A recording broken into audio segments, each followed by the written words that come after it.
Good morning. This is a work session of the Portland City Council. It is Tuesday, November 27th, if I have my calendar straight.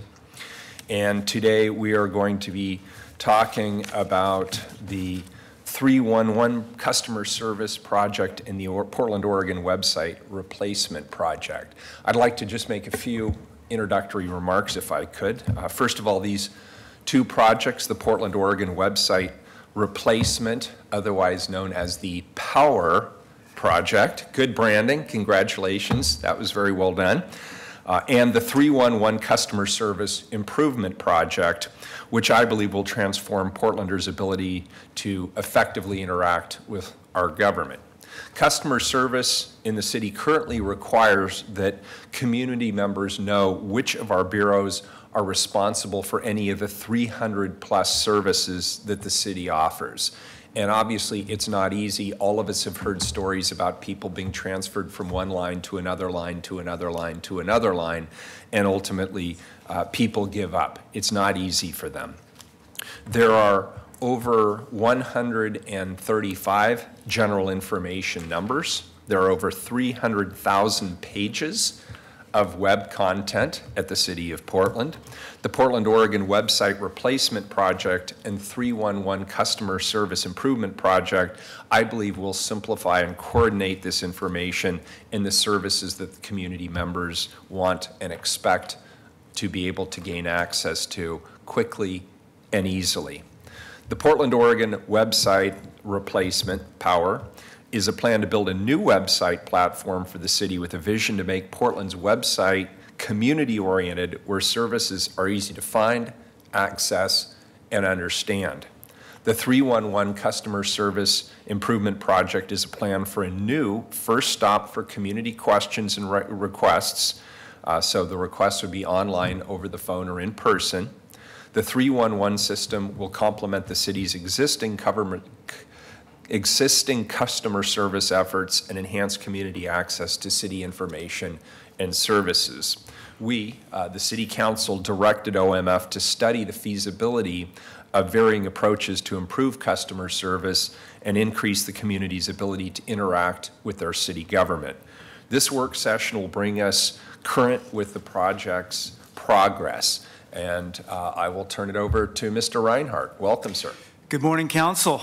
My name is Tom Reinhardt, Chief Administrative Officer. I'm very excited to be here today with this excellent team.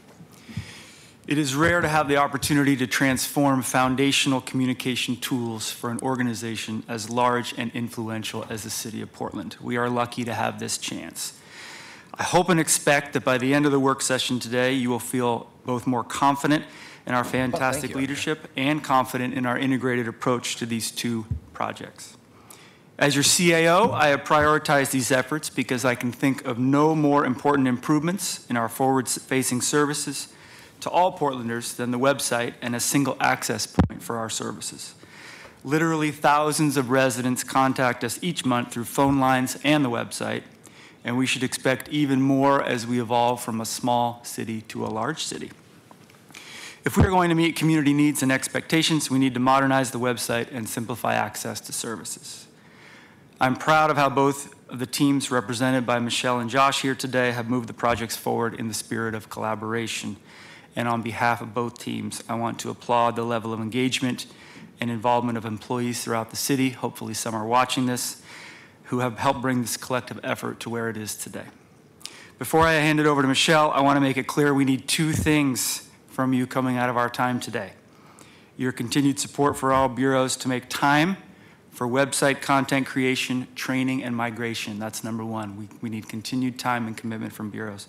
Number two, we need your ongoing support for funding the 311 phasing that you decide is the most appropriate for the city. So with that, let's get into the session. I'll hand it over to Michelle. Michelle Koenig North with the Office of Management and Finance, Strategic Projects and Opportunities team. Would it be okay if we just did some introductions of who's at the table before we kick off? Sure. You want to start, Ida? I'm Ida Salazar, Business Solutions Manager for BTS. I'm Josh Mitchell. I am working with Ida and Rick Nixon's e-government team, consulting to product manage the Portland, Oregon website replacement. I'm Michelle, the project manager for the 311 Customer and Service Improvement Project. Josh Greger with OMF on the SPOT team as well with Michelle on the 311 project. And John Dett with the Office of Community and Civic Life, and I'm supervising the City County Information Referral Program, and I'm participating with Josh and Michelle on the team. Thank you. All right. Well, just to orient you to our presentation today, we've actually interwoven two different projects into a single presentation. The first is the Power Project, as the mayor mentioned, the Portland, Oregon website replacement project. And the second is the 311 Customer Service Improvement Project. These projects combined present a significant opportunity to rethink how the city provides customer service to our community, and opportunities to leverage on our ongoing investments in both the website replacement and the reconstruction of the Portland building. We share some common goals that you'll hear about today, but the kind of overarching one is to make it as easy and convenient for community members to access government and to make sure that they get what they need in as few steps as possible, that we can really increase that kind of first contact resolution. So I'm going to kick it over to Josh. You bet. Here we go. So, thank you. Appreciate that. I'm not used to having to need a microphone. Usually I just project.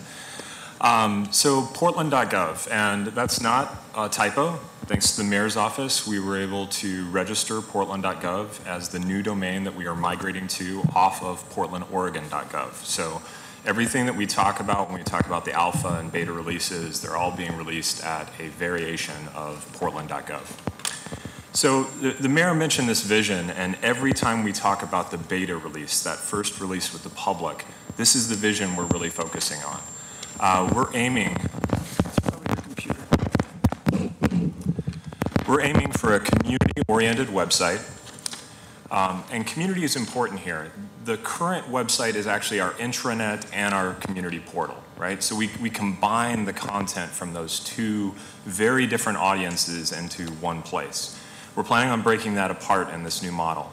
So we're going to create that community website first where services are easy to find. And so let's break down what is a service. A service is that transaction that the community makes with their government.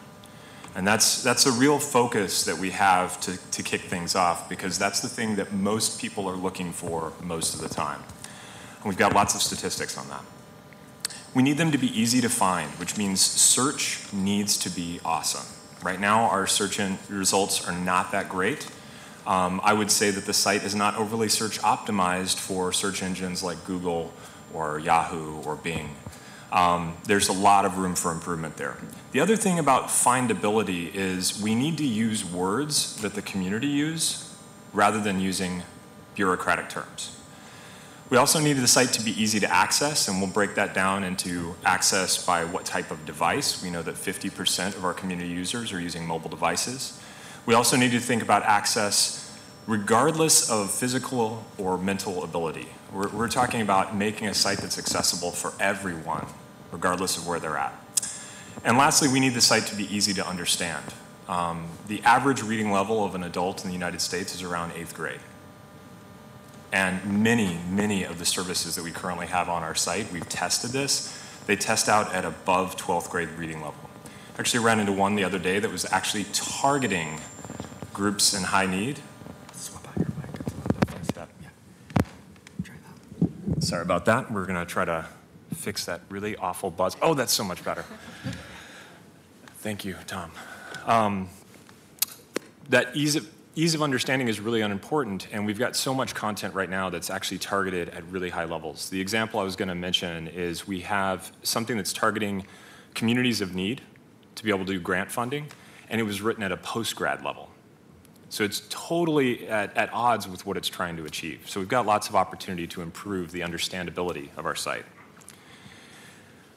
Beyond the beta, we I just want to applaud you for saying that without laughing or even smiling. The irony there is too rich. We're having fun over here, at least. Well, it is sometimes challenging to not laugh at some of those interesting problems that we have. Objectives. Overall, the website, we're shooting for a few main things here. We want a community experience that's amazing. That goes back to that accessibility, the usability. We need the site to be friendly. That doesn't mean that it has to be informal. Actually, it can be really curt and succinct and still achieve what it needs to. We need to shift to what's called a content-first design. And this is kind of a concept that a lot of large organizations don't really think about. Thinking about content from where does the user need the content, what does it need to say to them, rather than what do we want to say. And that's a shift. It also means that we shift to something that's less about page layout, because we don't know what device someone is going to see the page with. They could be looking at it on a 2-inch phone screen. They could be listening to it via a screen reader.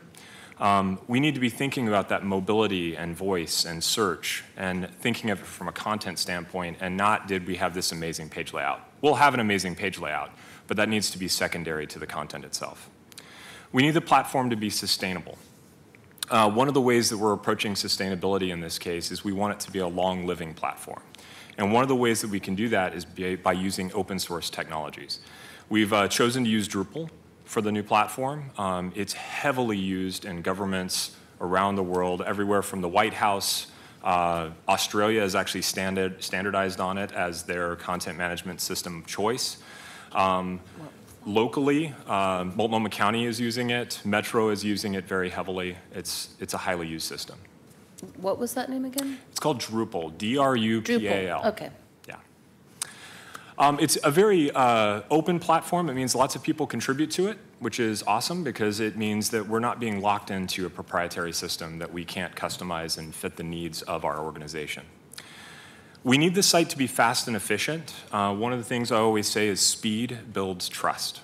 If your page loads very quickly on a mobile device, people trust it more. Google's done a ton of studies around this, and their target for all of the pages that load from their systems is 100 milliseconds, or basically 1 second, which is really, really fast. It builds trust.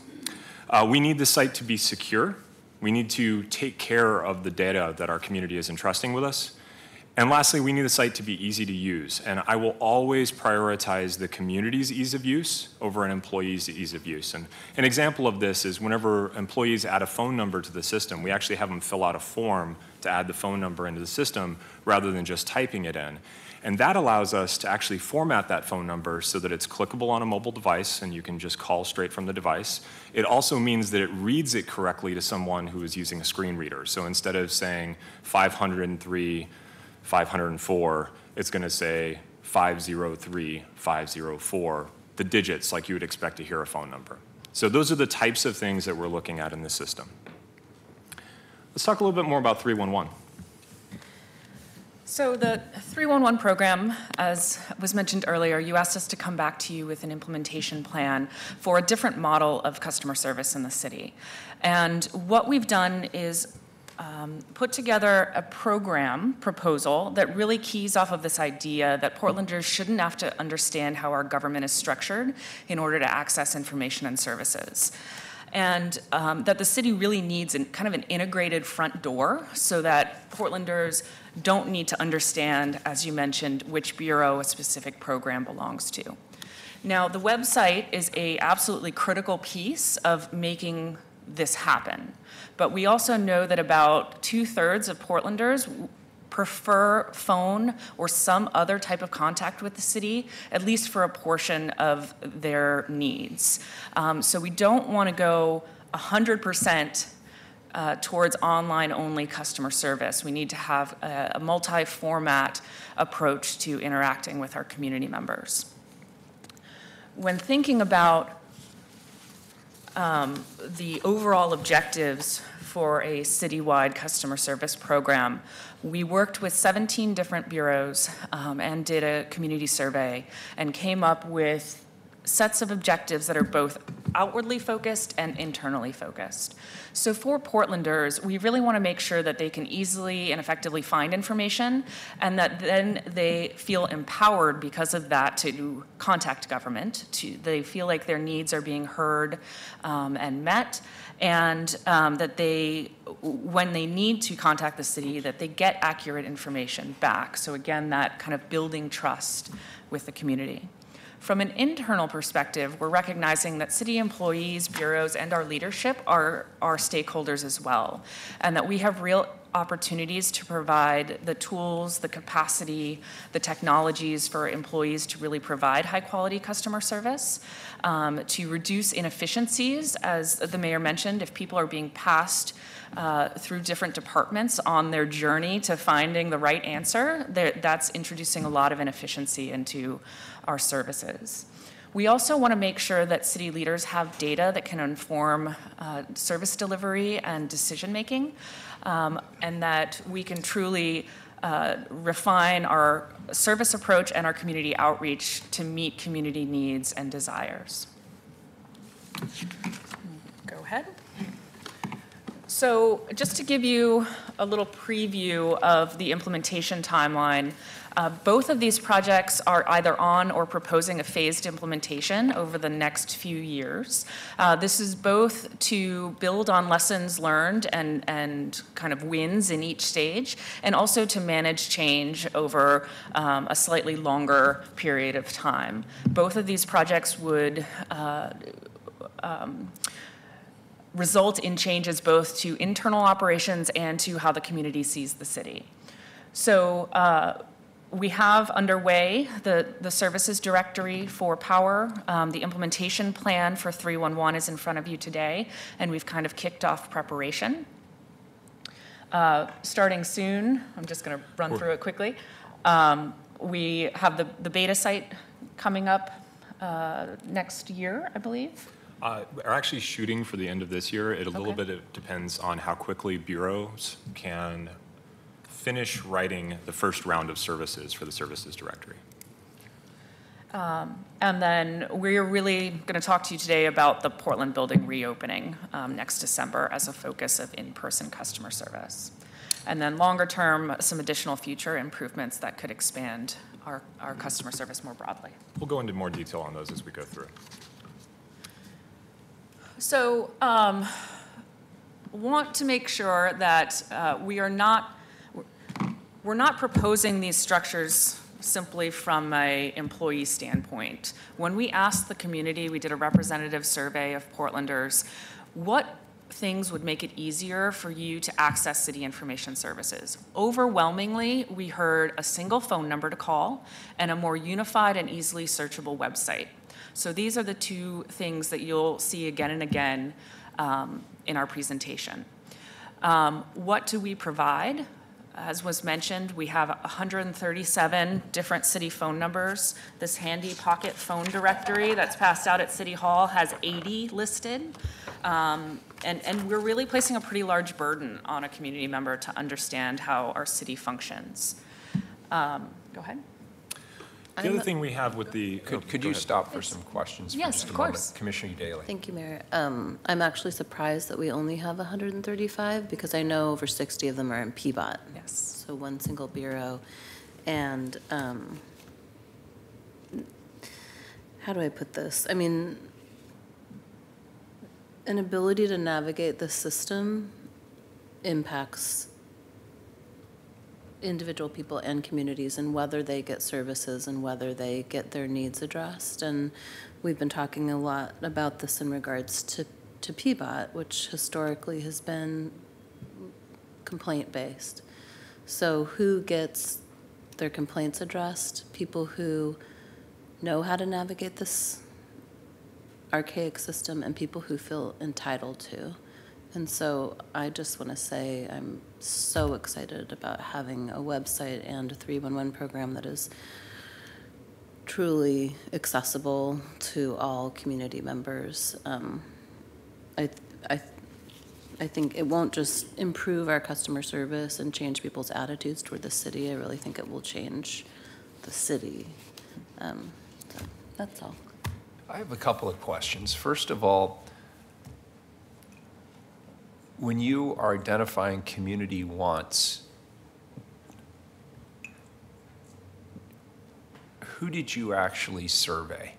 Sure. And the reason I'm asking this is I'm surprised by the small number of people who want an option to text. I find it very difficult to communicate with millennials if I'm not texting. So I'm wondering, were they represented adequately in the sample?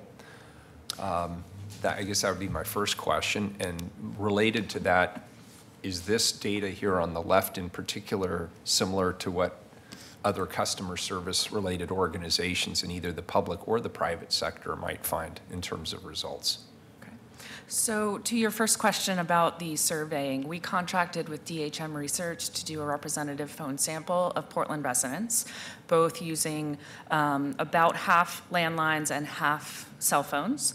The demographics on that were actually pretty impressive in terms of their representation of community members geographically, by age, by race or ethnicity, and by ability. We did to the point about millennials, and it may even be Generation Z, I suppose, because of doing a survey, we did not contact people who were under 18, but other than that, we had good representation of all age groups. Only about 5% said they valued extended office hours, which suggests to me that 24/7 really isn't a very high priority. What is our intention here? So what we're recommending in terms of phone service is limited full daytime service on weekdays, limited off-hour service on weekends or kind of the shoulder times during the day. And that is not just to make it accessible for the certain portions of the population where that is really critical, but also so that we have the ability to pick up services that need 24/7 or other types of resolution. So dispatch or maintenance issues. Commissioner Fritz. Thanks. If I could just add to that, I think the benefit of 24/7 is really reducing the burden on 911. That makes the 911 system work a whole lot better. It might not be that many people are waking up in the middle of the night to pay their water bill, but if they don't have to call the non-emergency number to get a dog barking taken care of, our new community service officers could be dispatched, for example. Okay. I think we're good. Okay, let's move on to the search. So when we think about searchability of the current site, this is an example that we pulled up. It's kind of small text, so I'll read it off for you. We did a search back in August for trash on the current site. Yeah, when is my trash picked up? This was August. We got Don't Trash the Holiday Tree, the bulk trash rack. Would you explain to me what a trash rack was? It's actually it's related to screening sewers. Yeah, there we go. Extra holiday trash. As you can see, the top results for looking for something like trash are not very good. So what we're going to be doing in the new system is becoming experts at search. And that doesn't mean we have to match Google. Google does an algorithm based on popularity. What governments have to do is an algorithm based on what are the most commonly searched terms. We have to survey the community and find out what words they use, and then we have to weight those words to give them the proper result. We also have to work with all the bureaus to be really intentional about the words that they're using to describe a service or information. This is really critical. And we have to think about crazy things like stop words. A really great example that was given to me once was a program that was being put on by Multnomah County Library, and the librarians were very concerned that they could not find this program. And the name of the program was a computer class for elderly or aged attendees. And it was called, Is This Thing On? Every single one of those words is ignored by the search engine because they're meaningless words. So this is a really good example. If you search computer class, you find it, but you're not going to find it by title. And so that's the type of thing that we have to consider when we're doing this type of work. Presumably, as long as you include the word computer, it's way better. the other thing is, though, too, is to learn from Google, because I don't use the city's search engine. I just use Google, and it usually gets me almost immediately to what I want to find. Yeah, definitely. So we did have a few comments already about how both of these programs could really work to advance the city's equity goals. Advancing equity in terms of access, making sure we have those multiple formats, multiple languages, and that we really prioritize underserved community members, and how do we make our information work. for them, that we have an equitable experience, whether that's hiring diverse staff who are sitting over a counter from somebody or advancing digital equity through our website. And that, importantly, that we're working towards equitable outcomes. So this was mentioned before. We want to use data to inform, but not to determine service delivery, because we don't want to fall into that trap where those who have the best access and who are most knowledgeable about how to navigate the city systems are the ones who are solely getting their needs met. So we've talked about how this is really multiple projects. It also has to incorporate the Portlanders that are using the service. It has to incorporate the bureaus who are providing the services. But we're going to narrow down a little bit and talk a bit more about the website. When I think about how a website is constructed, it's all about the user journey. We need to be asking ourselves essentially two questions. How did they arrive at this page? What was the path they took? And what are they trying to accomplish when they get there? It sounds pretty simple, but in talking to various content editors around the organization, it's not where we're starting our conversation about writing a service. We tend to start from, well, what did they tell me to put on the page? Not what did the community member need, but what did we want to communicate? And so we have to shift that a little bit. Portlanders don't care about our org charts. It's really true. And as Tom was saying, our employees don't really care much about our org charts either. They just want to get their job done. What they do care about is being able to access things like activities for themselves, for their children. They want to know information about things like construction going on around the city. They want simple information to figure out how to navigate their city, things like parking or parking permits, that sort of thing. So if we think about that journey destination being about need, these are the types of destinations that they're going to. The services are the transactions, right? Those giving or taking something from the community. It could be paying a tax or fee, applying for a permit or license, reporting a problem, filing a claim, requesting financial assistance. We have about 300 services that we have identified, and we're actually tracking in pretty deep detail how we provide those services. Do we provide them online, in person, by phone? We're setting that up as a part of the new services directory. Additionally, we need to be thinking about information that people are trying to look up, and we have a lot of information on the Portland site. This is the long tail of what we provide as a city. Lots of people use the services up front, and a very small number of people want to access the information of a particular thing because it's important to them. So when we think about construction projects or policy projects, those are going to be naturally smaller groups of people. Not huge numbers, but it's important that we put out the information. Parks gets tons of traffic. They're about 20% of our site's overall traffic right now, and that's not even including ActiveNet, which is where they register for classes and stuff. This is just them going to the site for information about parks. Jobs is huge as well. Go ahead. I think there's something missing off that, and that's that they want to be able to give us information. Like, people didn't necessarily want to know how to get rid of the barking dog. They just want us to get rid of the barking dog. Exactly. Or they want to tell us that we're all stupid and we shouldn't be in our jobs. They don't necessarily want any feedback on that. So I think that's something to bear in mind, is that it should be the opportunity for them to give us information as well as for making it clear what we do. Definitely. And I think one of the forums that we have for that, for instance, is public hearings. We don't do a terribly good job as a city of broadcasting a single place to go to see every public hearing that's available. So people can know how they can participate in government other than through an anonymous forum to tell us how bad we're doing. Has there been a conversation about replacing PDX Reporter or other portals people use to let us know about potholes, graffiti, vandalism? That's definitely going to be a part of some of the later phasing for the public site, where we're taking a look at all the existing systems that were built on the current platform, and PDX Reporter is one of those systems. It uses a web form building tool on the back end called Trackit for a lot of the collection of that data, and then it gets pushed out to the bureaus. And that needs to be a conversation around how do we do service-based delivery. So this is an important issue for me because I get lots of emails with photographs and reports homeless camps, trash, needles, graffiti, vandalism. And my staff spends a lot of time trying to figure out how to get that information to the right people. And then we're crossing our fingers, hoping that the right people are getting feedback to the people who actually made the request in the first place. And there's no reliable means of tracking any of this. So I guess my question is, for this to really be successful, I agree with you that it has to be from the user perspective.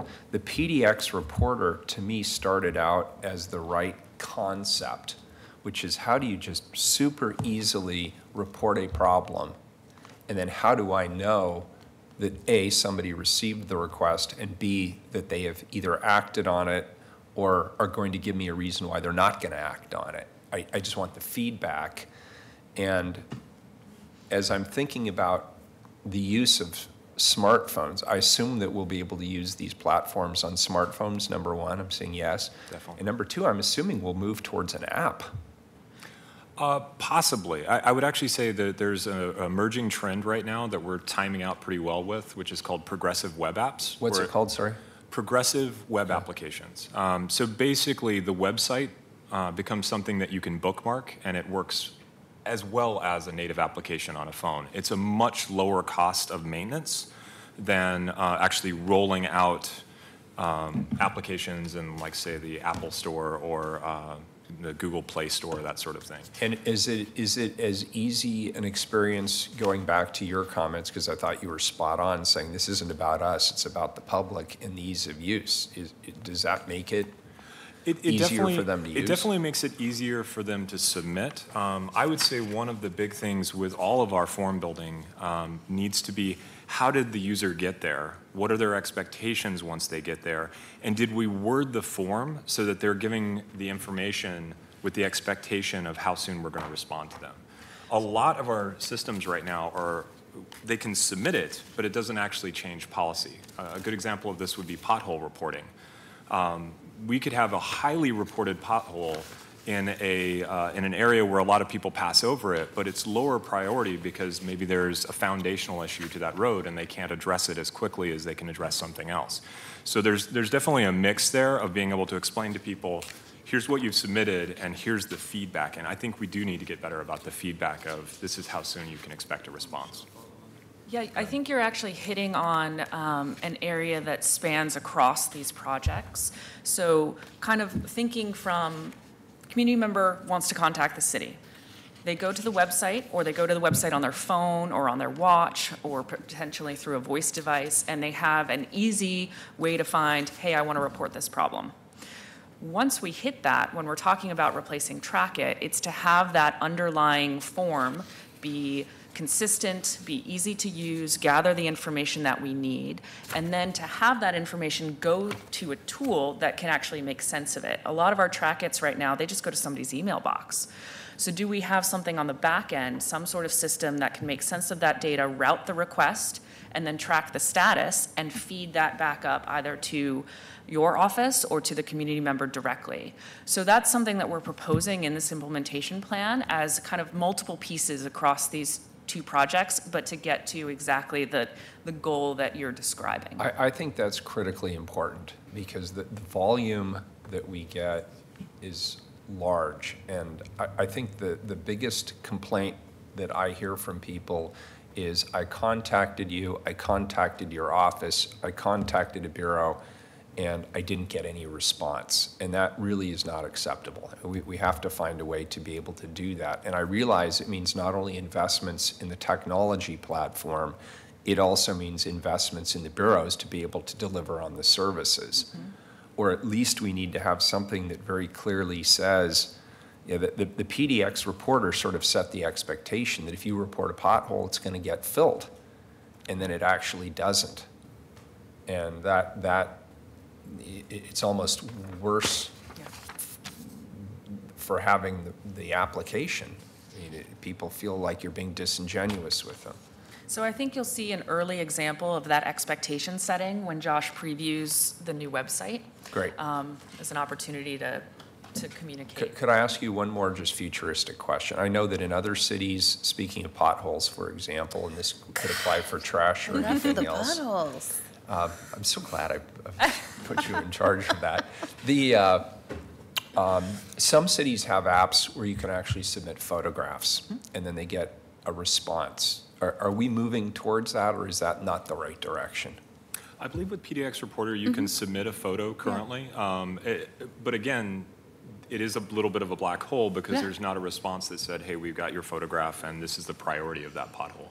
And I think that's part of it. Yeah, I mean, I've used PDX Reporter, and it is an unsatisfying experience because you don't get any reply. You don't know if the time you just spent documenting the issue is reaching anyone or going into a giant black hole.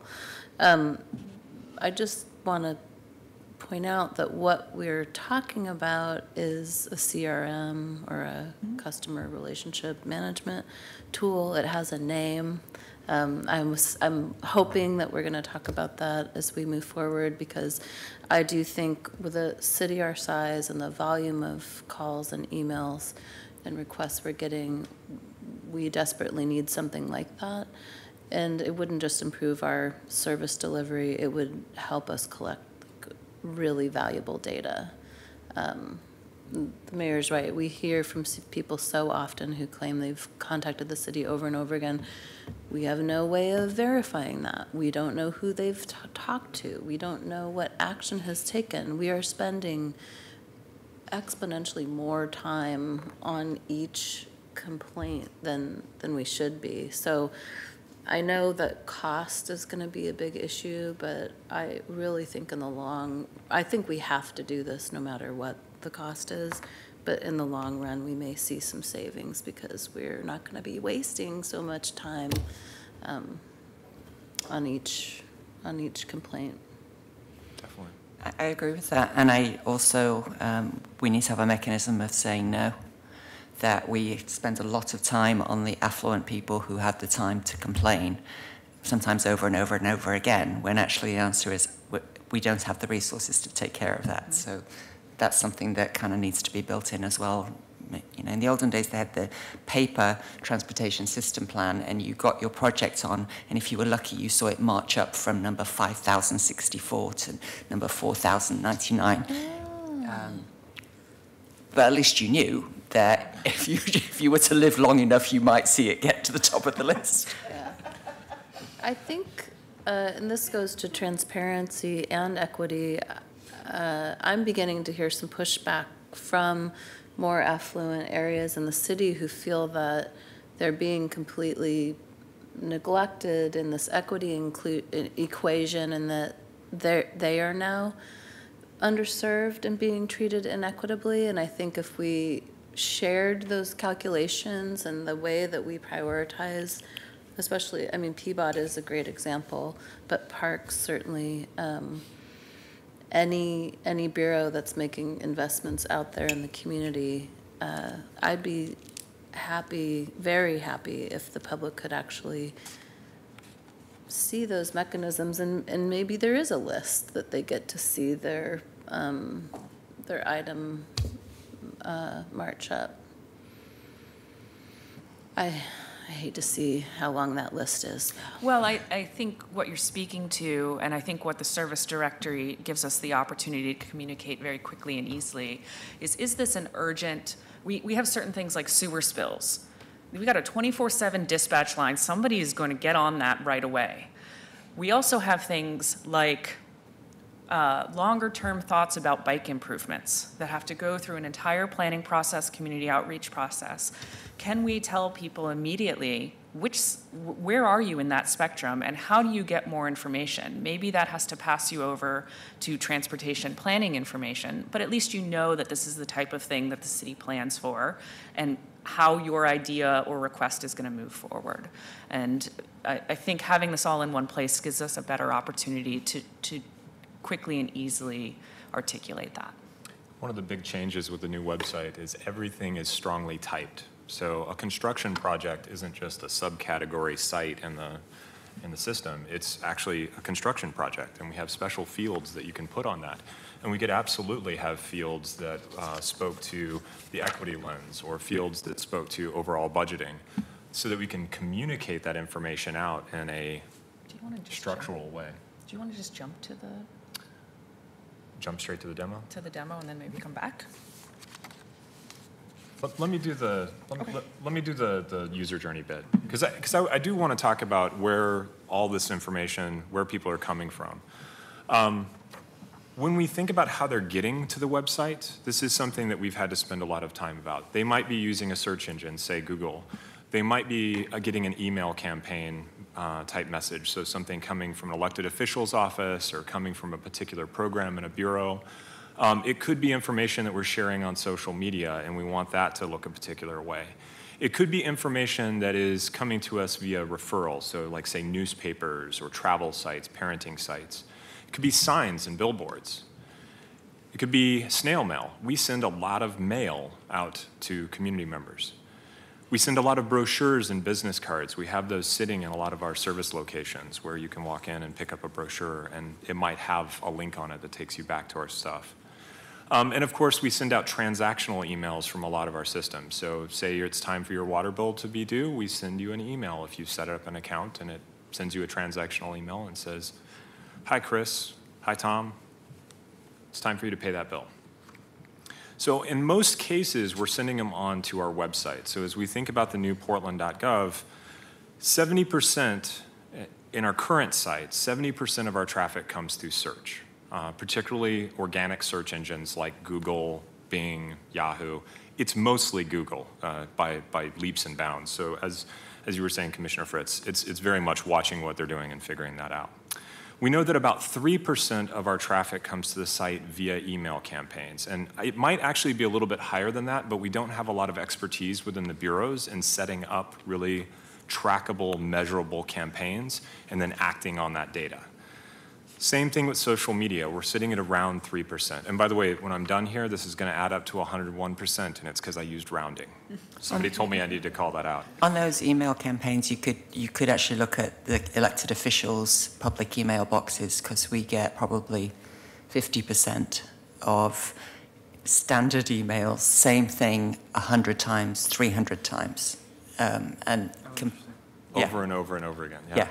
And then another 25% of newsletters and various things that we just got on the mailing list somehow. So that would be an interesting analysis that might help you. Interesting thing as it relates to campaign statistics. Government actually fares better with email campaigns than any other sector of society. If you look at kind of the structure, it's pretty much government. We have an open rate or engagement rate of anywhere from 10 to 15%, depending on the program. And then it goes to private sector, where people are selling you things. And then down at the bottom is actually nonprofits, where people are asking for money. That is the general structure. Government, we have a relatively good open rate if we use email wisely. So it's a lot of opportunity there. If we're thinking about those things that are coming off of a piece of paper and they're typing in the address, we have about 15% of our traffic that we call indirect. We don't know where it's coming from. It would be coming from things like people typed it in off of a sign, or they had a bookmark on their computer, or they were reading it off of a brochure and they typed it in, or they got that letter from us in the mail and they typed it into the system. We know that's about 15% of our traffic to the site. And then we don't track transactional emails from systems like the Water Customer Self-Service is a good example of this. Portland Online Permitting, the emails that are going to be generated. We need to be intentional for those systems to start tracking how many messages do we send out and how do people engage with them, because that tells us where to invest some of our improvements. I mentioned Google. Somebody could search for something like a service or a guide. They could be searching for one of those projects we were talking about a moment ago. If it's social media, we're probably sending them directly to a program, something like Sunday Parkways. We could be sending them a news article, and we want them to click on that. One of the things we're going to be doing in the new system is we've added the code that actually makes the card appear in, say, like Twitter or Facebook, so you get a nice big image, a good headline, and a description. So it stands out in someone's timeline, and they're more likely to interact with it. We also might want to promote events. The other thing we should be considering, I mentioned tracking for those existing business applications. Sometimes that printed letter is going to send them to the site, but more often it's going to send them all the way to the existing business application. Portland.gov or portlandoregon.gov, we have a lot of existing back-end systems that we can kind of skip around and send people to it with the fewest clicks, and that needs to be a part of our overall digital strategy, is thinking about that traffic. Lastly, transactional email, we've got to get better at tracking that.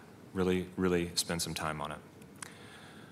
Service delivery, earlier you mentioned text as a possible way of engaging with millennials. And service delivery is interesting because if you really want data, you need it to be a structured service delivery.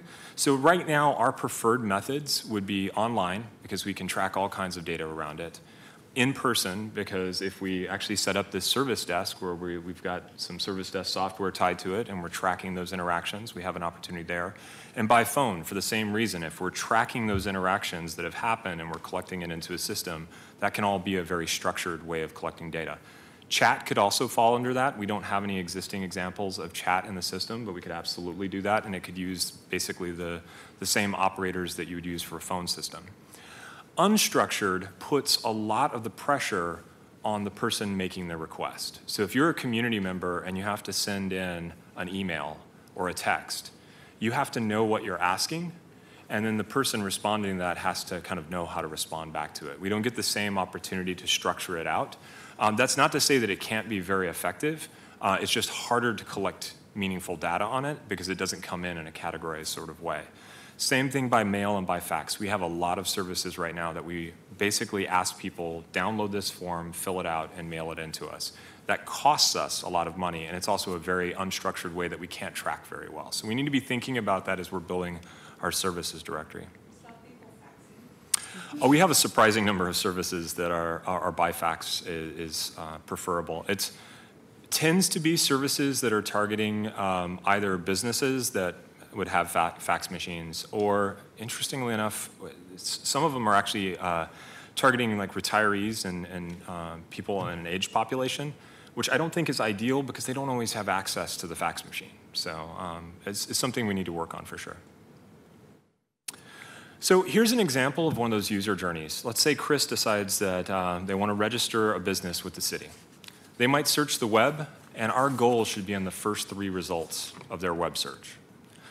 They might search portland.gov, and I would expect that if they're looking to register a business, we've done the work to figure out what words they might use, and I want to be the first result at the very top to show them how to register a business. And then they land on that service on portland.gov. So here's where we're going to do a little demo. When they land on the site, this is what they're going to see. We're still very much in alpha. You'll notice the little logo up at the top says alpha. This is our internal release. It's only available to staff. I've done a little bit to prep this in terms of publishing some services that are not quite ready to go because it's on a test instance, so I can demo this right now. First thing you're going to notice is we're really prioritizing search as a way to interact with our site. We know that a high percentage of our users, that 70% comes in from organic search. They're coming in from Google. One of the first things that they're doing is actually searching from our homepage, because 80% of those people that come in through search engines were searching for either the word Portland or Portland, Oregon. So then they land on our site and they are trying to do something. Now, unfortunately, right now, I think frequently what they're doing is they're landing on our site, they're trying to use our search engine, they're failing, and they're going back out to Google to restructure their search. We need that first instance of search to be awesome. So when they land there, we want that to be the first thing that they see. You'll notice too that we've got some top searches that we've kind of, we can use these to target services that are very seasonal. Things like leaf compost. Right now, we just got the letter that you can go buy leaf compost is a perfect example of that. Business tax and arts tax are obviously very seasonal. From basically the end of the year through the April 15th, it's huge for being able to find those. Those, by the way, are our 2 most visited service pages on the current site, business tax and arts tax. We know that people want jobs, and so we can highlight jobs and point them off to our job listings on government jobs. And lastly, we might want to highlight things that are frankly important for other reasons, and ADA accommodation is a perfect example of this. We might want to make it so that they don't even have to type anything in the search box, they can go straight to it. We do need to limit that list to about 7. I always say 5 plus or minus 2 is the magical sweet spot for making choices. So if we go above that, we tend to lose a lot of value. How are you going to integrate language options? That's a very good question. We're not doing it as a part of alpha or beta, but it is planned for the overall website project. A really good example of the approach that we plan to take can be seen on Multnomah County Library website. There's a little language switcher across the top of the page. And their approach is that if the content is meant for everyone, then they translate it. They have, I believe, 5 target languages that they use. We actually have 10, which makes it very challenging from a city standpoint. If it's something, for instance, they offer computer classes in Chinese. They don't bother translating that back to English because an English speaker isn't going to go to that class. So they do some targeted translation based on usage. And I think we're going to have to do that from a cost standpoint as well. But I think it's a real opportunity in looking at the new platform, because every page can be translated and it gets those little translation options across it. It might be an opportunity for us to centralize some of our translation services and figure out a way to reduce our costs there. Aside from search, the next thing that we want to show them is a set of topics that they can relate to. So we started with the actions that they might take: pay online, permit or license, report a problem. Below that, we talk about who they are. Are they a resident? Are they a business? Are they an employee or a retiree? That allows us to narrow down the set of services or information we want to present to them. And then lastly, we use these topics on the bottom. You'll notice a lot of those topics align with our bureaus, but they're not bureau names. They're what we do. And these are words that, as we go into the beta project, we're very much going to be focused on measuring how well did we do in choosing these words that represent the work that the city does. It's really, really important that we choose the right words. So let's go with that example of registering a business.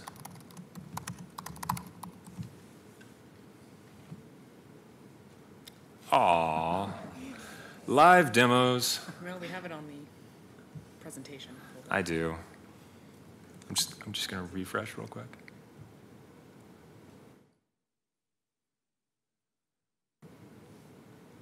And this is why you always prepare yourself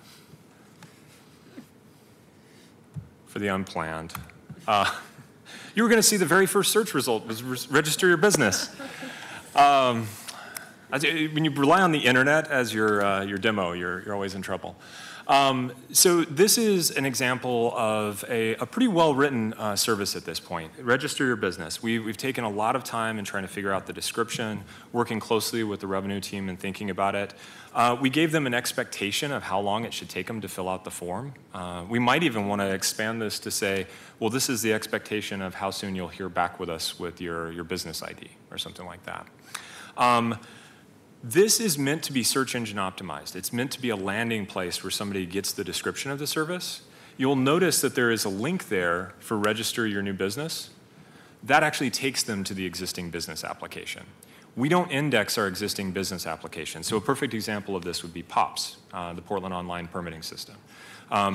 We're going to need a set of services on portland.gov that describe what we do, and then we're going to pass them into that online permitting system. That's the best way that we can kind of set this up, since most of those business applications actually require you to log in before you can interact with it. One of the things you'll notice here is that there's multiple tabs, and these are the modes that someone could interact with that service. We're actually tracking this on every single service that we're putting in the new directory. Is it available online, which means that there has to be an application that they can fill out, some sort of form. By mail, which means that they need to usually download a document, fill it out, mail it into us. By fax, because we have a few of those. In person, which is going to be tied to the service locations that we have. We have several around the city. Some other service modes that are not showing up there are by email. Another common way to do it. And in the case of register your business, technically you probably could do it by phone, but we have some documentation requirements. So it's an example of one where we didn't have by phone as a bet. We can track those. And the other thing that we can do is we can actually track their engagement with each of the modes. So if it was a phone number, how many times did a mobile device actually click on that phone number? That's something we can track at the level of the service and give that feedback back to the bureaus. So it's going to be a powerful new way to start gathering metrics about this new site. You're probably wondering, when do we get all this? The service directory is underway. We're working with the bureaus right now. At this point, I believe I've done 26 content workshops with bureau content editors, where we've sat down with the bureaus that had the highest use services and helped them with rewriting those services. And that's where we identified, for instance, the example of the post-grad level of language used to write a service. We're trying to help them get them all down to that 5th to 8th grade reading level. Hoping that we can get enough of those in place that we can go ahead and open a public beta before the end of this year. And that will allow us to start collecting data. One of the examples that we've talked about doing is a feedback form, a survey with stakeholder groups. And another thing that we will undoubtedly do as a part of this data collection is some kind of guerrilla user research where we go out to, say, the Development Services Center and sit and actually have people try out the site and use it and tell us how well did we do on some of those topics and naming conventions that we've put in place. So it's really important to collect all that data. Let's shift over to in person. Great. So talk a little bit, go ahead and move forward one slide, about the 311 service framework. So you've seen a lot of focus on what's available online. We also want to have in person and over the phone, sorry, let me put that on, over the phone contact options available as well. And the idea here is that we have a cross-trained staff who would be employed within the Office of Community and Civic Life, who would be able to help a community member or business owner resolve most of our kind of frequent requests. So that could be asking for information, as you saw, whether that's kind of ongoing information, how do I find this park, or kind of more timely information, whether that's, I've heard about an upcoming meeting, can you tell me more about it, or there's construction happening on my street, what's going on? So really helping our community members navigate all of the information within the city. And then also helping them either report problems, request service, or apply for positions, jobs within the city for things that are kind of less complicated, leaving the more complicated, sensitive, or confidential requests as referrals. So just to use some really concrete examples, a lot of those transportation things or the things you see on PDX Reporter would kind of fall under the 311 service framework. Something like completing a development permit application that requires multiple steps, multiple reviews, would be something referred to BDS in this instance. Michelle, you said that it would be located in the Office of Community and Civic Life. Could you tell me why you're making that recommendation? Sure. So we've looked at about 5 different options within the city, bureau options, and we were really looking at a few different considerations. One is, does the Bureau have experience with outward-facing community service and really have the ability to manifest the city's goals around equity and kind of inclusive engagement with our community members? We were also looking for contact center type experience and a familiarity with all of the range of services that our bureaus provide. And we actually have that very strongly in the existing information and referral program. Kind of similarly, we were looking for a cultural fit where we have the internal kind of customer focused culture within the organization. So because of those reasons and recognizing that anywhere within the city, this would be a new kind of expanded role, we did feel like the Office of Community and Civic Life was the best fit. So colleagues, obviously this is one of the key questions that we need to figure out soon, because the other option would be to have it be a standalone bureau, and another one would be to have it in with emergency communications and have a Bureau of Communications. So tell me, or maybe we don't take the time now, we have another discussion as to why you've, yes, I agree. I mean, it's always been a challenge to, there's a lot of good places that it could live. And now that I'm in charge of the Water Bureau, knowing how many customer service staff there are there and wondering, you know, the timing and the integration of those staff, how much we're going to be able to integrate them into this system. That's another factor to consider. So a few things. One, we do have a discussion of this within the implementation plan on page 21, just in case you want to look at that further.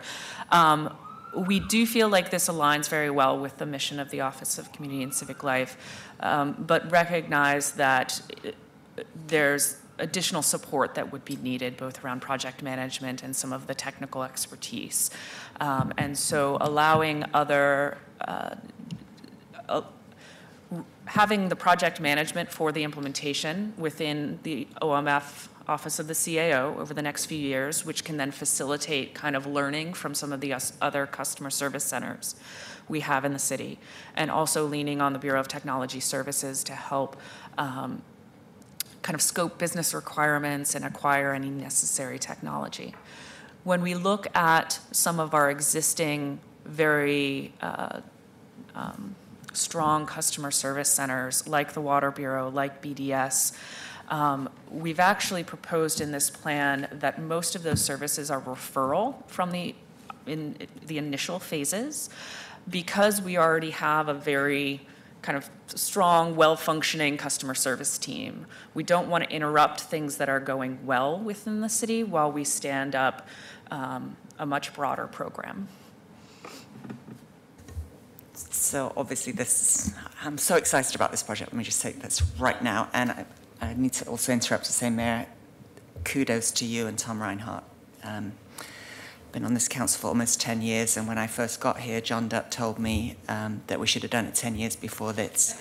So, and what it's taken is a mayor who has said, this is my priority, this is something that needs to happen, and then strong teamwork by all of you. So thank you very much, because it definitely is a team effort. And thank you for saying that. With a strong leader, it needed to be said. Thank you. I'm concerned that the size of this operation could overwhelm the rest of the functions of the Office of Community and Civic Life. And also that there are cultural differences, so that I think a strong argument could be made for having a standalone bureau. I'm strongly in support of the partnership between Office of Civic Life and OMF and BTS. I think we are the most well-suited as far as our mission and what we've been charged with. And knowing how long it can take to stand up an independent office makes me really nervous about that possibility, because I would like this to happen before I leave office. We have been, I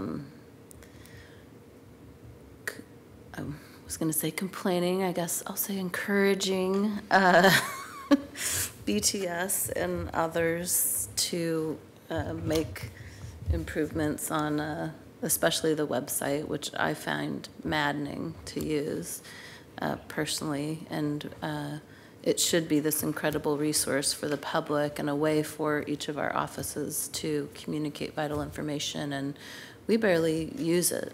I mean, I've basically been able to get my section of our website to not be a just profound embarrassment to my office, and I feel like that's about as far as I can get with the existing platform. So these 3 bureaus are already in discussion of how this partnership would work. On the governance question, we're committed to following up with everybody about why Michelle and the team have made that recommendation. And with a phased approach, we know there's going to have to be ongoing discussion about governance. I do think it's important that we leverage the existing capacity of INR and the interest and aptitude that John and his team have in taking referral. Sorry to use the acronym. But I hear you, and we have not taken it lightly, Commissioner Fritz, that this is always the challenge when we stand up a new program like this. We'd have similar questions if we had just proposed keeping it indefinitely in the Office of Management and Finance. So we were acutely aware of we have to figure out a way to nurture it and help it grow, but the long-standing, where it stands and where it's going to be successful, we will continue to have discussions about what's best for the city. So thank you, Tom, and I just want to underline one point that you made. We're going to talk about the Portland Building Service Desk, and with a timeline of opening that a year from now, we were really trying to put our practicality hat on, and there is potentially an opportunity to incubate this program in a bureau and then reevaluate in future years as it grows. Why don't you keep going, and I'll chime Great. back in on this later. Thank you. So before you start the video, I just want everyone to go back a year in your mind. Imagine walking into the Portland building. You've got separate offices for parks and transportation, water. Every level that you go up in the building frequently has a receptionist desk specific to that bureau. We are very much moving away from that model with the new Portland building. So go ahead. So as a community member, can you turn off the sound, please? As you walk in the Portland building, you will come through the doors and there's going to be a large welcoming customer service zone to your right. This is interesting. Doors will be lighter, by the way. Yeah, here you are. Single desk, and we are proposing kind of branding this as a City of Portland desk with a number of cross-trained staff who could help you with whatever you need. What you need may be finding a meeting or an employee in the building. It could be picking up a form or a brochure on something. It could also be asking for information or directly reporting a problem or requesting a service. So with this experience, we want to make sure that people aren't coming in and having to find their correct bureau. That everyone who's there is welcoming, can help you with what you need. You don't have to wait in line because the person who you want to talk to has 5 other people to help. So as we move forward, we are proposing to increase our staff to provide cross-trained personnel who could staff this front desk and help people over the counter in time for the grand opening in December of next year. Okay. To talk a little bit about the phone mechanism, so we know about 1/3 of people in the city actually want to contact the city by phone, either because that's the best format for them, the format that they might be most comfortable with, or in many cases, it could be a resident with a more complicated matter. We found that people who just wanted to report a quick problem, don't need to know about it again, we're more comfortable with an online, as opposed to somebody who really needs to talk through an issue or make sure that the nuances are understood. So in terms of phone contact, we're proposing transitioning the 823-4000, the city's information and referral number, to a 311 number after we have built capacity for the person on the other end of the line to actually resolve issues. This 311 number would fit within kind of a streamlined universe that's really common across the US. We've got 911 for true emergencies, police, fire, medical emergencies, 311 for city and county information. We do have an interagency agreement with Multnomah County to provide county information. And then 211, which is a statewide program for community health and social services. Now, I've heard this described, and I know we have a lot of interest in using 311 to help alleviate non-emergency calls that go to 911. And we've seen marketing campaigns from other cities. Burning house, call 911. Burning issue, call 311. Burning question, call 311. So we're trying to work with 911 to shift the focus of calls that they're getting to those that truly require a police or fire dispatch. Do you have any data on that would tell you about the potential reduction in calls to 911?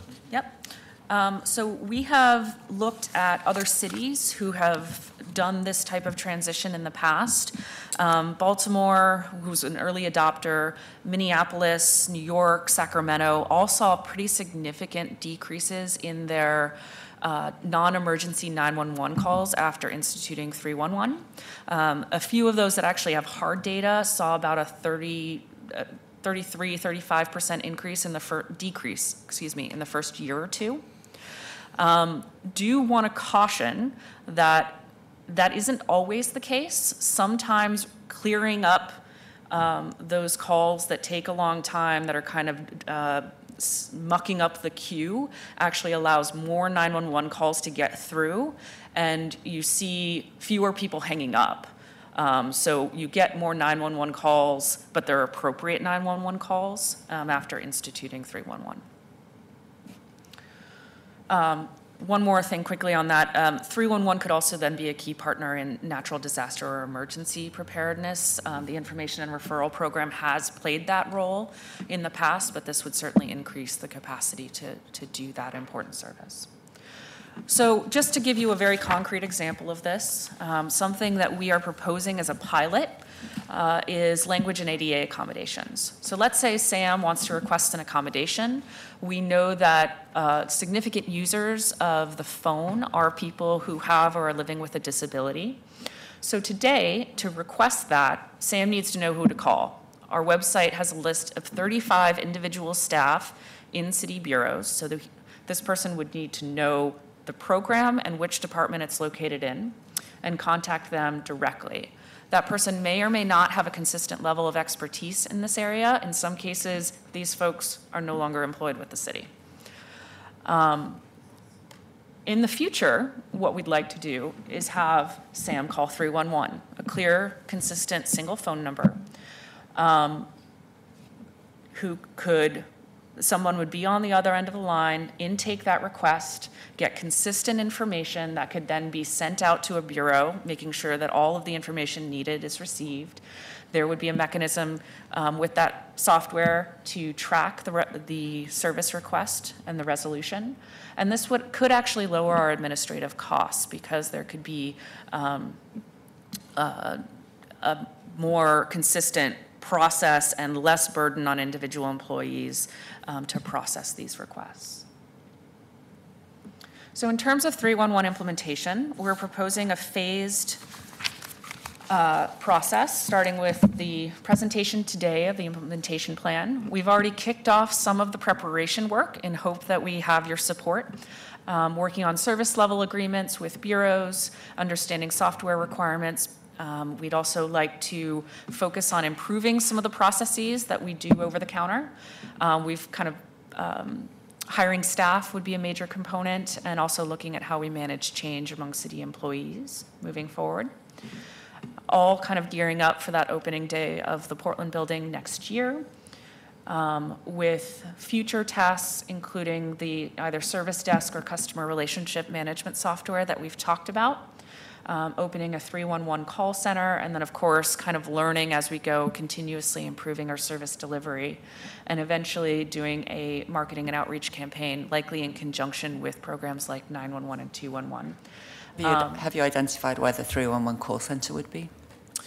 We have not, in the plan, identified a specific location. We have included costs to lease space, although we have had some discussion with a few bureaus who have mentioned opportunities to co-locate facilities on this timeline. So this is kind of a 2021 timeline for the call center. The reason we've pushed the customer relationship management, it's actually out one fiscal year, is so we have time to talk about the requirements that we have as a city to set up an RFP and to actually go through the acquisition process before launching a system. Okay. So just to talk a little bit about how we, kind of some of the foundational supports we need for these three components. Go ahead. We've got three real needs. One is kind of understanding the governance and partnership role. We've talked about that a little bit. The tools, so the underlying software components, and then funding and staff. In terms of partnerships, we've mentioned significant role for bureaus. All of our city bureaus are stakeholders in this work, are an important and critical part of making sure that the information we get out is accurate, is consistent, and is understandable to the public.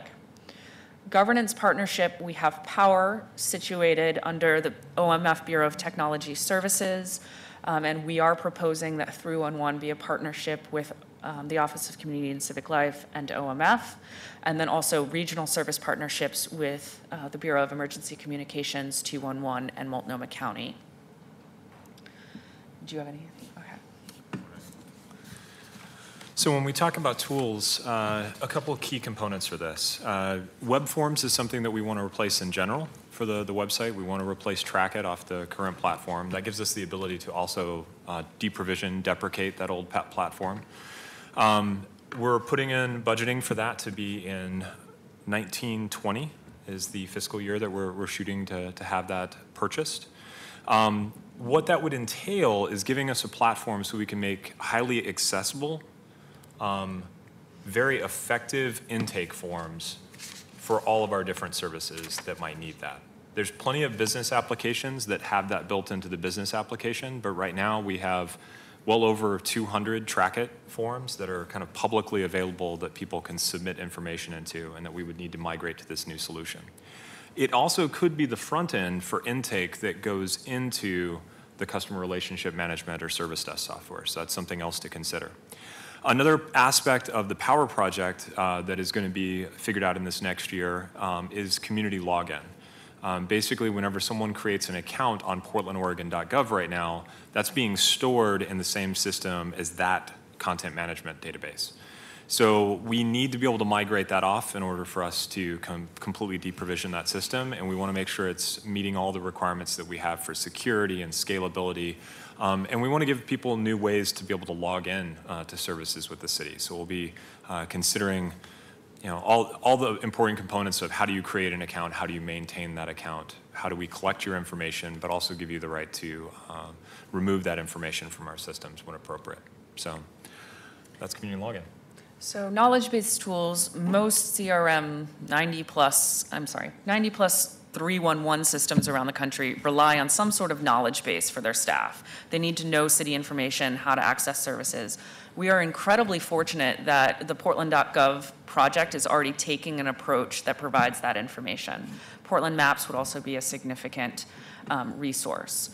So no real ask there. On the service desk and customer relationship management tool, this is the software you're talking about. Can we log a community contact? Can we intake their request, route it to the right person, and track the response? We have in the plan proposed two different ways we can approach this. One is a pretty low cost, more limited functionality proposal that's very focused on the 311 program and providing that with the ability to log contacts and have data about who's contacting the city and for what purpose. That's something that information and referral doesn't really have right now. The larger, kind of the other end of the bookend, would be moving to a citywide CRM system. It's a more significant upfront investment, but could provide a lot of additional functionality and resources for city bureaus who maybe don't have that sort of work order functionality right now. Go ahead. So in terms of staffing, largely focused on the 311 program, we are proposing integrating the existing information and referral program and then growing the staff over time. The first push would be to have staff at the Portland building, as well as a program manager and some support staff who could really look at operations, data analytics, and kind of the training and process improvement that we've touched on. Again, that's not a resource we have right now at this scale. And then the second recruitment would be focused on the call center and increasing staff to handle the number of calls we'd be anticipating coming to 311. Could I ask you a question? Of course.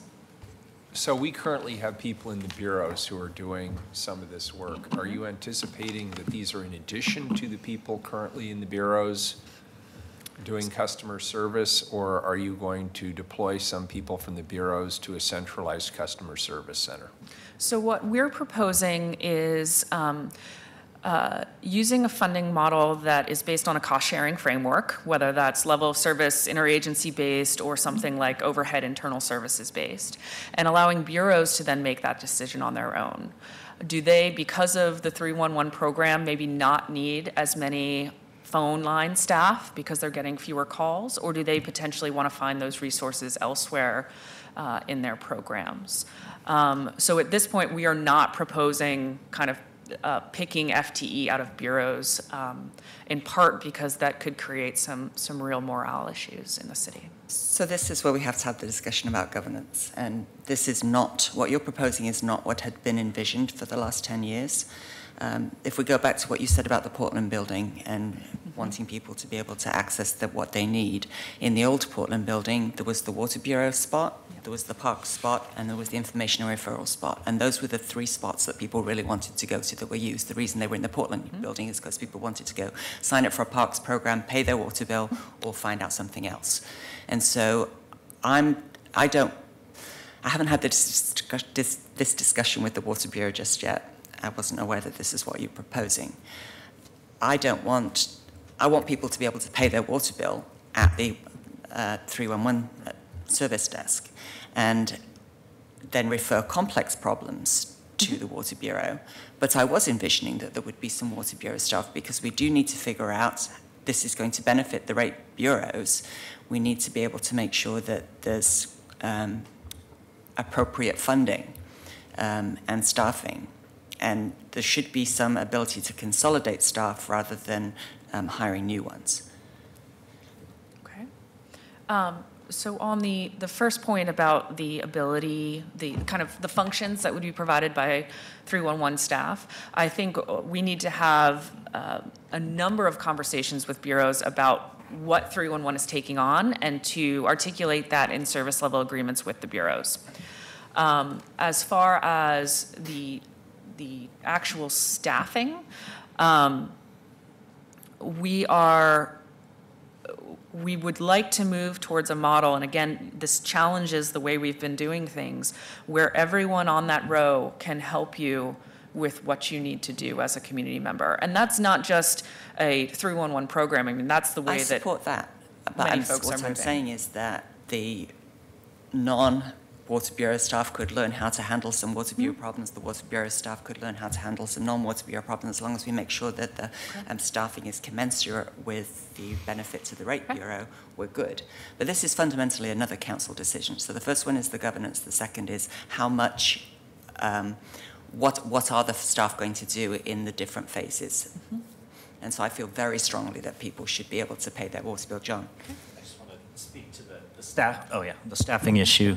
Just making sure that we're real careful with how we staff the desk. I mean, how we get there, I think there's a lot of different ways we could do it in terms of funding, but I think you want people staffing that program that want to be there. So I just caution against like saying, okay, we're going to take this dispatcher from transportation and these Water Bureau customer service people and put them into this new program if they don't want to be there. So having a process in place where people choose to apply for those positions. Obviously. Hiring the right people. And it's a council decision as to what the functions that this desk covers. It's partly my decision. What do I want the Water Bureau, and what do I want, therefore, 311 to be able to do in terms of helping customers who need service with the Water Bureau? So these are some huge issues that the council needs to have some conversations about before you. So we would certainly, we've put together a proposal for you today. We would welcome your feedback on how we can make this the most successful, whether that is. No, that's not the question. I'm not. You're asking me, how can I make your proposal the most successful? I'm saying perhaps this isn't the right proposal, or let's have some more conversation before we decide this is the right proposal.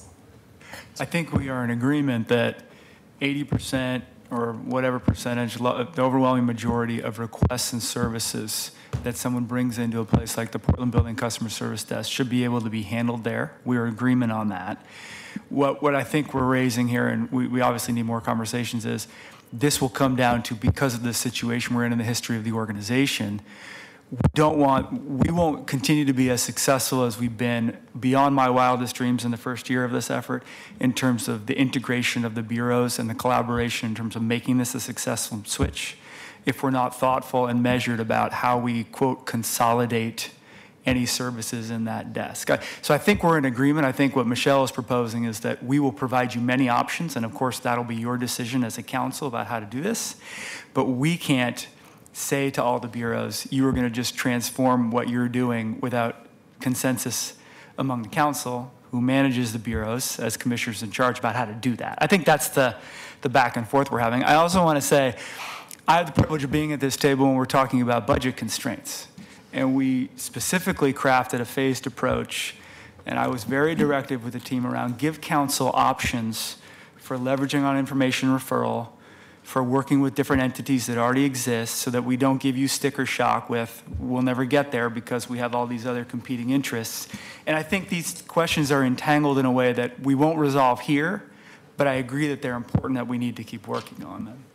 Well, just going back to John's concern about bureau staff not being able, you can't just say you go work there. Right.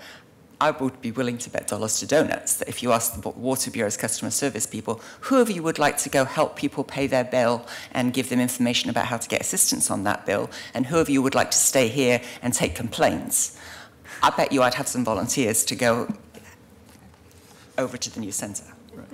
But as in the follow-up question, the cross-training on the dozens of other issues that a person from that team will receive at that desk. That's a different job in many ways.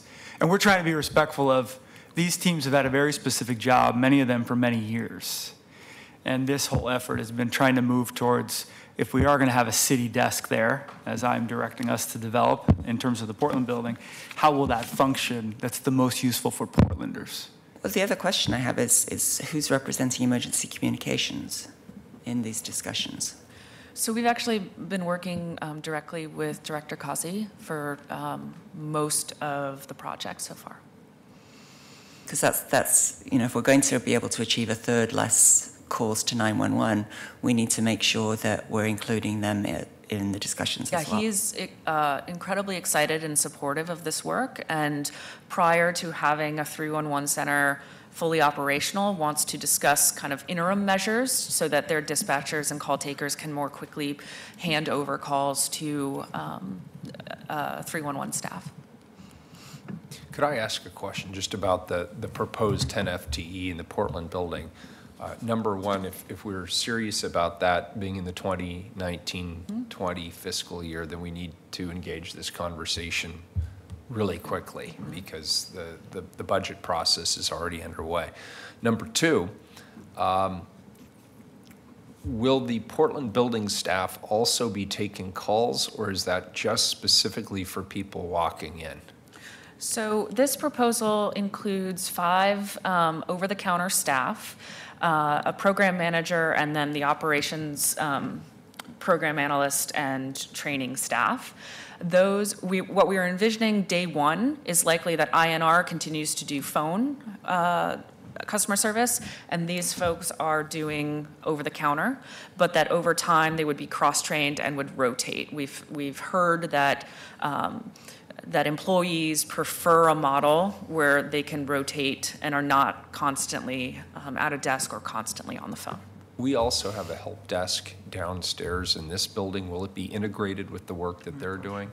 So the information and referral desk that's, as you walk into City Hall, just Correct. to your right, is part of the existing information and referral program. But will it be connected in some way with what's going on in the Portland Yes. building, or will people get different service? Is it going to stay? So there is a discussion still, go ahead. That's only there because Portland Building's closed. We didn't used to have one. Yeah, we haven't decided yet if we're going to keep the desk here okay. in City Hall. So that could I'm, be a I'm donut inclined to say stand. yes, but we got to figure that out with facilities and. Good, thank you, that's helpful. Mayor, on your question on budget, there will be a direction to develop, we anticipate, from you and your office on just this very question that then the council would engage on through the budget process with the assistance of CBO. Okay, well, I just don't see any reason, since Commissioner Fritz has called the question, why we don't engage that conversation now. I'd like to have as much of that resolved as possible prior to the budget process. And it does have to figure in how to get the rate-funded bureaus to pay their fair share, which can either be done by having them pay their fair share, pay into it, or by having some of their staff consolidated, moving over rather than adding staff. So the guidance that we've heard from the CBO's office so far, information and referral is currently funded in part by general fund overhead, by general fund, and by an IA with Multnomah County. So we are providing services currently to the Water Bureau, to the Bureau of Environmental Services, and as we look at service level agreements in the future, we could choose to use a model that has a base level of service similar to information and referral, maybe with the ability to support online self-service assistance, as well as higher levels of service for the bureaus that need more intensive over-the-counter support. So currently, PBOT and Parks have a lot of customers who come in and we require people to do things over-the-counter. That may be a case where there's an additional service level agreement to cover that. We've already got people in those bureaus who are doing that job. So we're just bringing those people over rather than having those bureaus pay more. And then what do the people do that were doing that job is something that we need to figure out. So I think I'm hearing a few different goals. One is that from a customer experience perspective, that we have people who are interested in broadening their portfolio of information and services that we're providing. So employees that, rather than having a very narrow and deep level of knowledge, want to go to this broader and shallower level of knowledge. But also that we're carrying forward the expertise and potentially the interested staff who want to provide that level of customer service and that type of customer service, and that we're integrating, I would say no matter what decision you make, we want to have cross-training with specialists from Parks, from PBOT, from the Water Bureau, throughout this transition so that we ensure our customer service staff are providing accurate, comprehensive answers.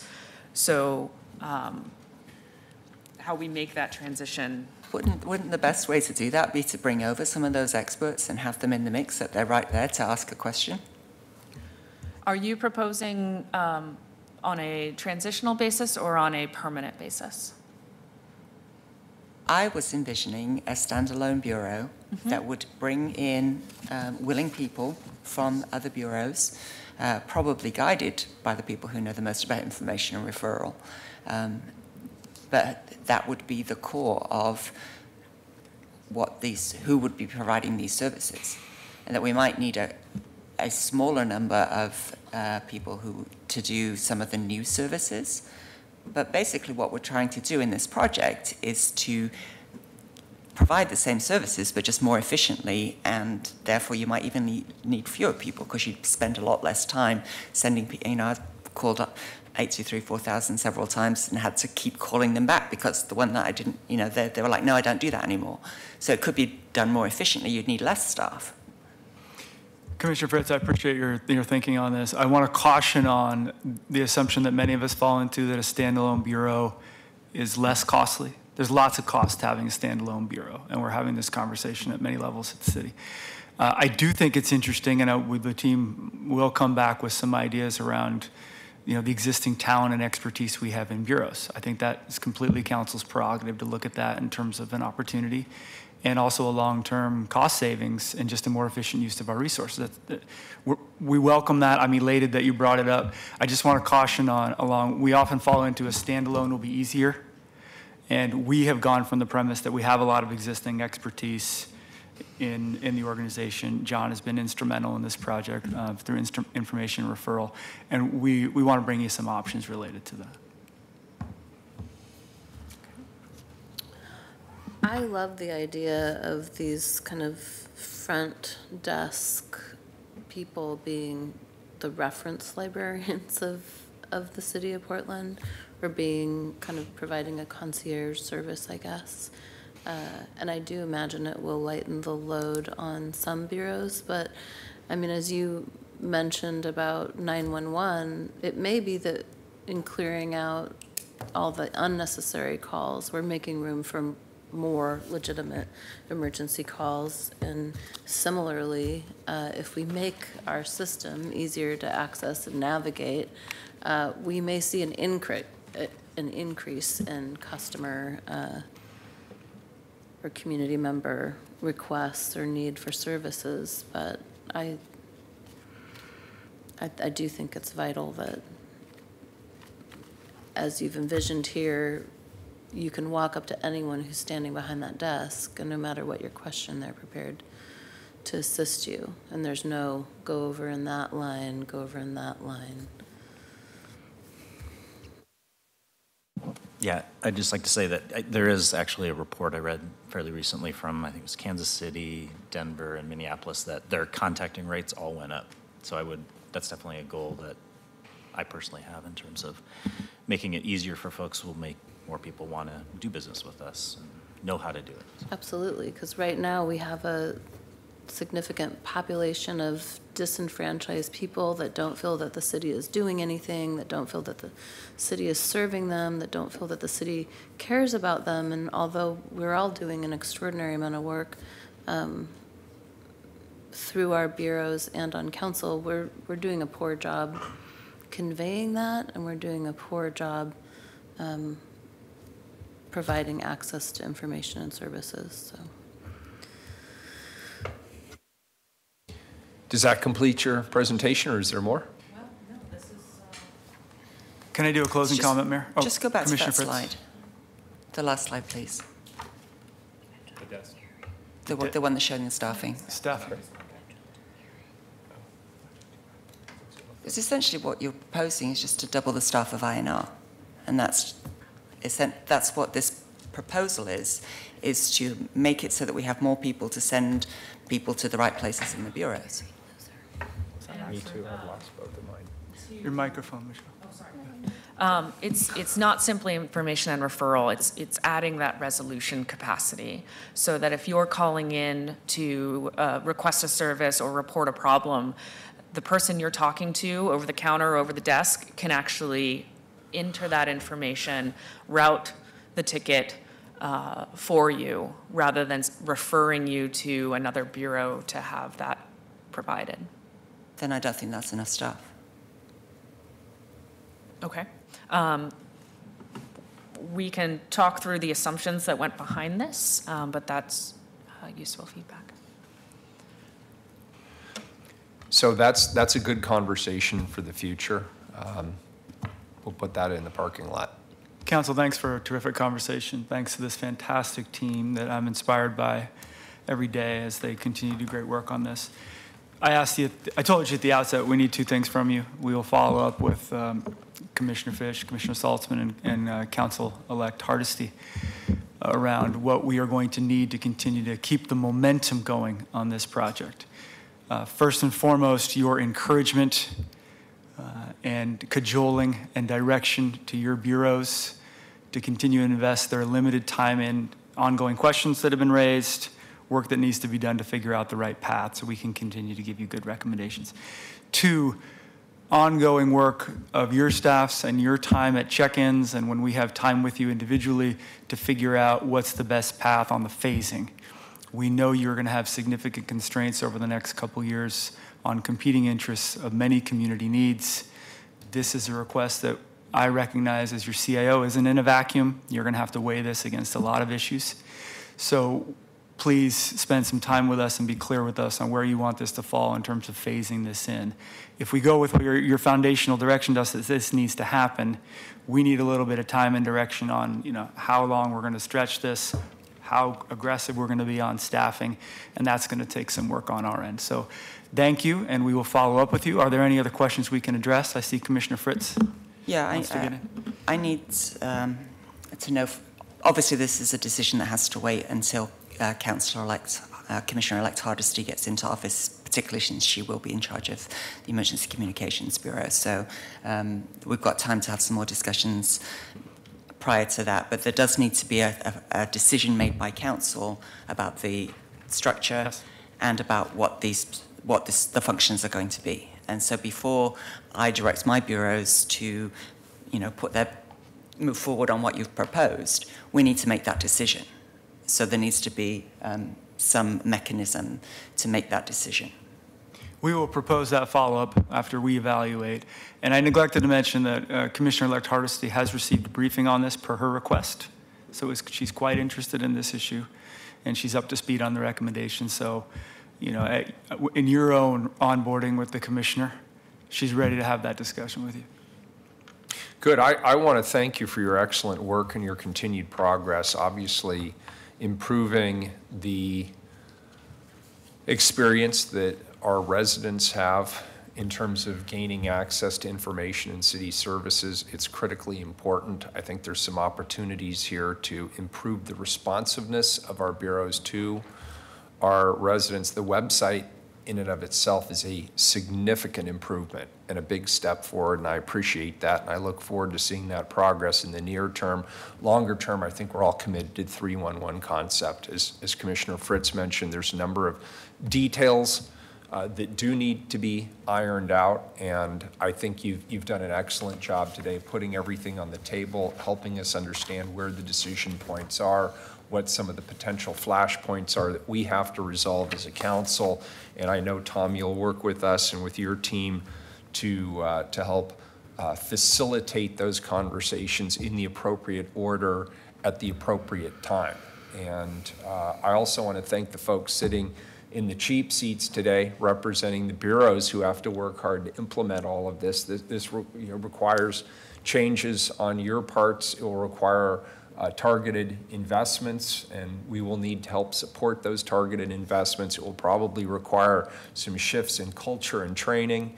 And so I want to acknowledge that this is like a pebble hitting the water. It will have broad reverberations across all of our bureaus. And I just want to thank the folks from the bureaus who are here today to help exercise that leadership as well. So good session, good questions. Anything else, Commissioner Udaley? I mean, I just want to echo what the mayor said and add a few closing thoughts. Both of these projects are critical, and so you're going to get a lot of support and cajoling from me, and so are my bureaus. So if you're, I don't feel particularly proprietary about this, but I agree that Civic Life makes sense as at least the incubator for our 311 program, because we have existing expertise and capacity, and coupled with OMF and BTS, we have what we need to move it forward now. I feel like I have to admit that I think this will be a huge benefit for PBOT, which is in my portfolio, so full disclosure, but it will also help make our city safer and more livable. And I support the phase too much coffee this morning, implementation approach. Hope we can catch the Portland building wave and just really want to put a plug in for the CRM software tool. I know it's costly, and I know that there'll be a steep learning curve, but I just think it will be invaluable to us moving forward as our population grows, as needs and demands increase. We need to be able to track these interactions, and we need to be able to gather the data, and there's really no better solution than a CRM tool. Thank you. Great. Thank you, everybody. We're adjourned. Hey, Tom, could I talk?